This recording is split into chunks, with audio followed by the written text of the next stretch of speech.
राधे राधे। जय श्रीमन नारायण। भगवान पुरुषोत्तम की कृपा से आपका दिन मंगलमय हो, इसी मंगल कामना के साथ प्रवेश करते हैं पुरुषोत्तम मास महात्म्य यानी अधिक मास महात्म्य के 17वें अध्याय में।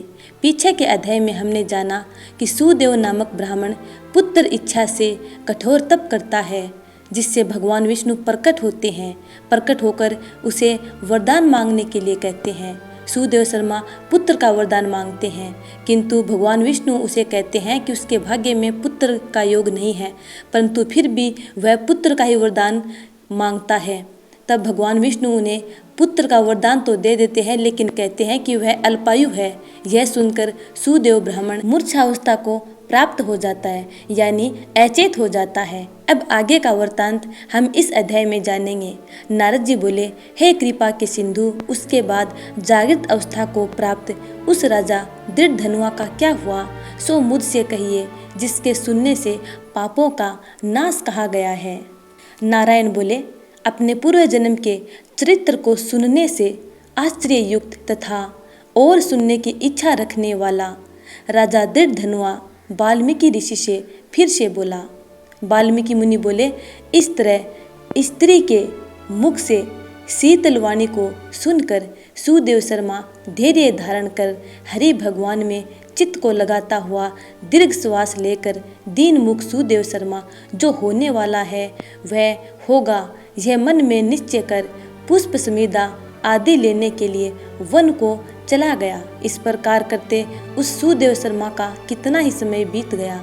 बाद में किसी दिन समीदा कुछ फल पुष्प आदि को लेने के लिए वह वन को गया।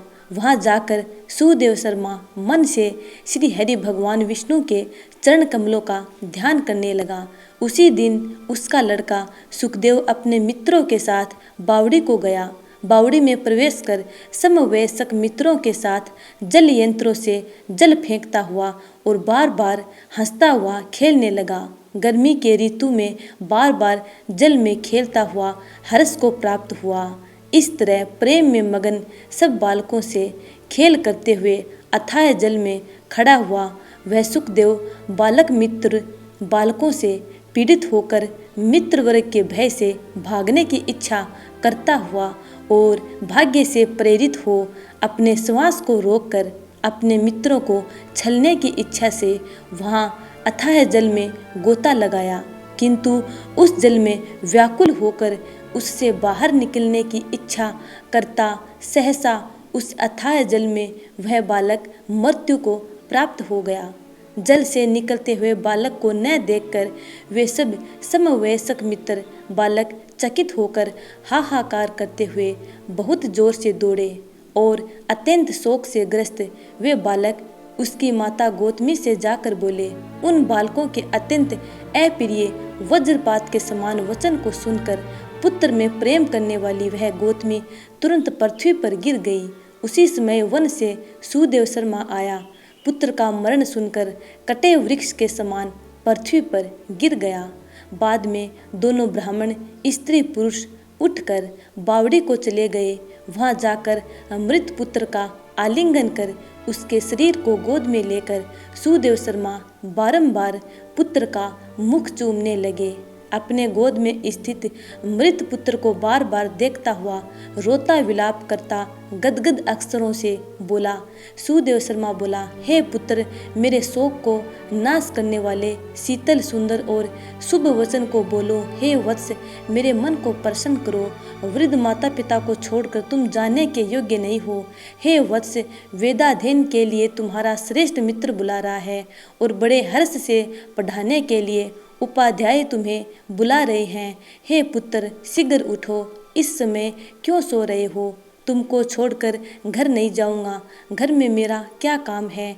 तुम्हारे बिना इस समय मेरा घर शून्य जंगल के समान हो गया है। तुमको फल मूल प्रिय हो तो मेरे सामने से उठो, यदि नहीं उठोगे तो वन को भी नहीं जाऊंगा। वन में मेरा क्या काम है? मैंने कोई निंदित काम नहीं किया और ब्रह्म हत्या भी नहीं की, फिर किस कर्म के फल से मेरा पुत्र मर गया। अहो ब्रह्मा, तुमने ऐसा करके कौन सा बड़ा फल प्राप्त किया। हे निर्दय वृद्ध दीन, मेरे नेत्र को लेकर निर्धन का धन और दोनों स्त्री पुरुषों का सहारा इस पुत्र को हरण करते तुमको लज्जा क्यों नहीं होती। सर्वत्र तुम दयालु हो, परंतु मेरे विषय में निर्दय क्यों हो गए हो, सो कहो। अहो आश्चर्य है, मेरे भाग्य से यह उल्टा कैसे हुआ। स्वभाव से सुंदर पुत्र की खोज इस समय मैं कहाँ करूँ। हे पुत्र, तुम्हारे मुख और सुंदर नेत्र को कहाँ देखूँगा। मेघ जल को बरसाता है, पृथ्वी धान्य को पैदा करती है, पर्वत रत्नों को और समुद्र मुक्तासार मणि को देते हैं, परंतु उस देश को नहीं देखता हूँ जहाँ मरा हुआ पुत्र मिलता हो, जिसके शरीर का आलिंगन कर हृदय के ताप को छोड़ता है। हे वत्स, तुम एक बार शीघ्र वचन सुनाओ और दया करो। तुम्हारी माता लज्जा छोड़कर चील के समान अत्यंत विलाप करती है। हे पुत्र, उसके दुख को देखो, उसको देखकर तुमको दया क्यों नहीं पैदा होती है। माता पिता की आज्ञा बिना तुम कभी भी नहीं गए। हे पुत्र, हम दोनों से बिना पूछे ही तुम दूर क्यों चले गए। इस समय किसके वेदाध्ययन की उत्तम वाणी को सुनूंगा। हे वत्स, आज तुम्हारे और तुम्हारे मनोहर मधुर वचन के स्मरण से मेरा हृदय 100 टुकड़ा नहीं हो रहा है, क्योंकि मेरा हृदय लोहे के समान है। हे कौशलेंद्र राजा दशरथ, तुमको हम धन्य मानते हैं, क्योंकि रामचंद्र के वन जाने पर पुत्र के ताप से दग्ध वे प्राणों को नहीं रख सके, परंतु पुत्र के मर जाने पर भी जीवित रहने वाले मुझको धिक्कार है। हे गोविंद, हे विष्णु, हे यदुनाथ, हे नाथ, हे रुक्मिणी के प्राणपति, हे मुरारे, हे दीन पर दया करने वाले, हे दयालु, पुत्र रूप अग्नि के ताप से संतप्त मेरी रक्षा करो। हे देवादिदेव, हे समस्त लोक के नाथ, हे गोपाल, हे गोपीश, हे चक्र को हाथ में धारण करने वाले, हे यमुना के विष दोष को हरने वाले, पुत्र रूप अग्नि के ताप से संतप्त मेरी रक्षा करो। हे वैकुंठ के वासी विष्णु, हे नरकासुर के नाशक, हे चराचर के आधार, हे संसार रूप समुद्र से पार करने के लिए जहाज रूप अर्थात संसार समुद्र से पार उतारने वाले, हे ब्रह्मादि देवताओं से नमस्कृत चरण पीठ वाले, पुत्र रूप अग्नि के ताप से संतप्त मेरी रक्षा करो। हमारे समान शठ दूसरा कोई नहीं है। जो मैंने देवकी पुत्र श्री कृष्णचंद्र के वचनों का उल्लंघन कर पुत्र में दुराशा की, कौन अभागा पुरुष भाग्य में न रहने वाली वस्तु को प्राप्त कर सकता है। इस प्रकार सुदेव ब्राह्मण पुत्र की मृत्यु पर विलाप करता है।